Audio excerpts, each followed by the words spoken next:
the already crowded realm of shooters dominated by big-name franchises, it takes something special to stand out.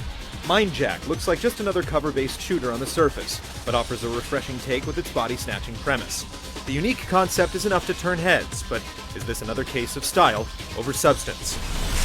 This is Mobile 1, Lyle? What the hell's going on?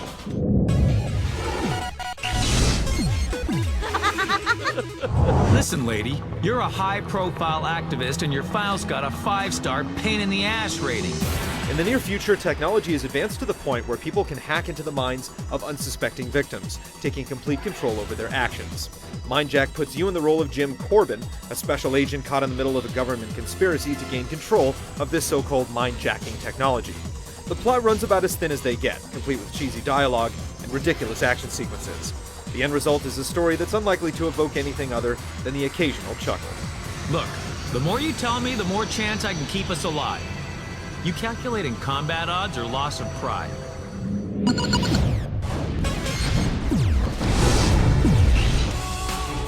And now we just wait for the magic to happen. Who the hell are you, lady? Mindjack's third-person antics take you through 12 different stages. The rules are simple. Kill your enemies before they kill you, in order to make it to the end of each stage alive. Death, however, is not the end for either you or your foes. You can turn defeated enemies into allies by using your mind slave ability on them, and when you fall in battle, you can mindjack nearby enemies and mechanical devices to fight on.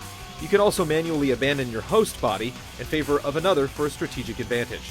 The catch is that either you or your partner must remain alive. You can revive a fallen partner when you're in close proximity to them, and you're also given a small window to spring back to life if you both die. Swapping bodies is the game's biggest hook, though it's a bit confusing at first. When you're cast off from a body, you go into what's known as Wanderer mode. From there, you can only mindjack hosts that are vulnerable, otherwise you're stuck in the amorphous state until a suitable target becomes available. Without any real ability to interact with the environment in these situations, things can quickly get both frustrating and boring. God damn it! You can play through the game by yourself with an AI-controlled partner, but the experience is clearly designed around multiplayer. You can jump in with another player and tag team it through the game as the protagonists, or you can hack into another player's game and control the bad guys. It can get frustrating if you're paired against characters higher level than you, but you have the option to limit who can enter your game or kick problem players. There's no apparent team balancing mechanic in place either, so be prepared for potential headaches and perhaps some serious griefing. There is a progression system in place that awards you perks as you level up, but that's about it. Don't expect to be able to mess with equipment sets or weapon loadouts. There really isn't much to bring you back to the multiplayer after you've grown tired of amassing perks. Meanwhile, the bland environments, poor AI, and paltry weapon selection makes the campaign a real trudge. Interesting as it may be, the body-snatching premise can't save Mindjack.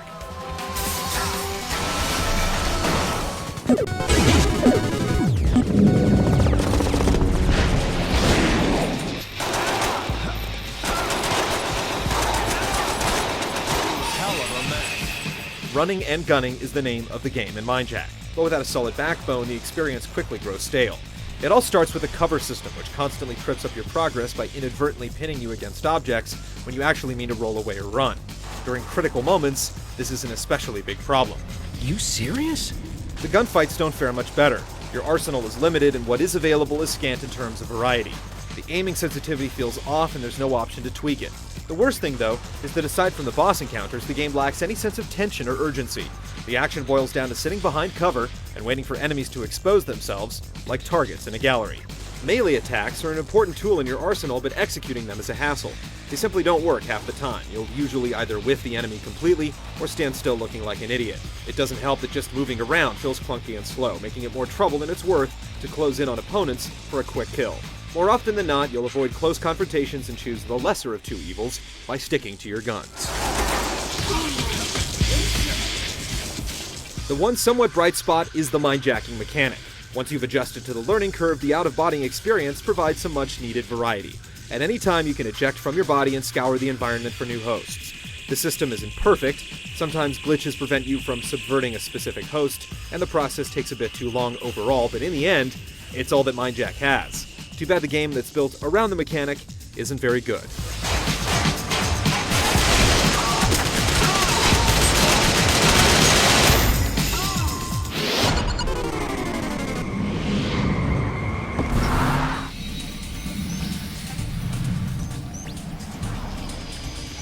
Mindjack's visuals look like something out of the Dreamcast days. The sterile appearance of its futuristic urban setting is about as bland as they come, and there's little in the way of variety.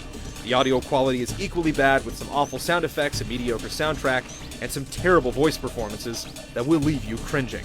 More soldiers, the same ones who've been trying to kill me.